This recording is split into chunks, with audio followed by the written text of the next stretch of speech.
भारतीय संस्कृति के सबसे बड़े आयोजन महाकुंभ 2025 में बॉलीवुड और अध्यात्म का अद्भुत संगम देखने को मिल रहा है।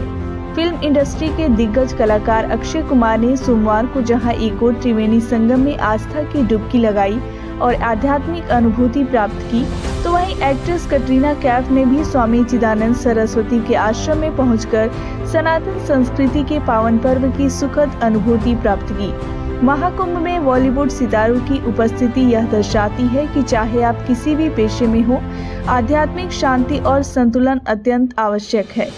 संगम में स्नान करने के बाद बॉलीवुड स्टार अक्षय कुमार ने कहा, मैंने खूब आनंद लिया। इस बार की व्यवस्था बहुत शानदार है। मैं मुख्यमंत्री योगी आदित्यनाथ जी को धन्यवाद देना चाहता हूं कि उन्होंने इतनी बेहतरीन व्यवस्था करवाई। 2019 के कुंभ में लोगों को काफी दिक्कतें होती थी, लेकिन इस बार सब कुछ बहुत सुव्यवस्थित है। अंबानी और अडानी समेत बड़े उद्योगपति, बड़े सितारे यहां आ रहे हैं, जिससे महाकुंभ की भव्यता और बढ़ गई है।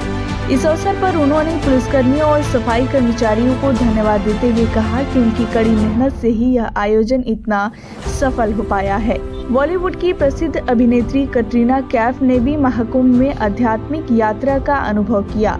उन्होंने परमार्थ निकेतन शिविर में स्वामी चिदानंद सरस्वती जी और साध्वी भगवती सरस्वती जी से भेंट वार्ता की। इस अवसर पर उन्हें भगवान शिव की मूर्ति और रुद्राक्ष का पौधा भेंट किया गया। स्वामी चिदानंद सरस्वती जी ने कहा कि जब बॉलीवुड जैसी लोकप्रिय इंडस्ट्री के सितारे महाकुंभ में आते हैं, तो यह युवाओं को धर्म और संस्कृति से जोड़ने का कार्य करता है। यह संदेश देता है कि आध्यात्मिक केवल साधु संतों तक सीमित नहीं, बल्कि जीवन का अभिन्न अंग हो सकती है। साध्वी भगवती सरस्वती जी ने कहा, युवा पीढ़ी को यह समझना चाहिए कि आध्यात्म सिर्फ बुजुर्गों या साधु संतों के लिए नहीं है।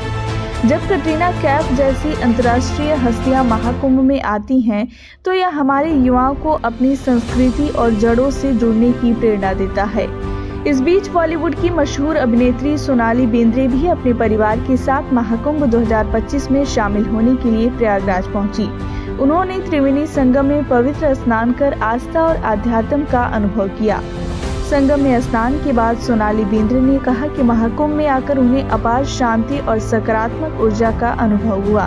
उन्होंने इस दिव्य आयोजन में शामिल होकर भारतीय संस्कृति और आध्यात्मिकता को और करीब से महसूस किया।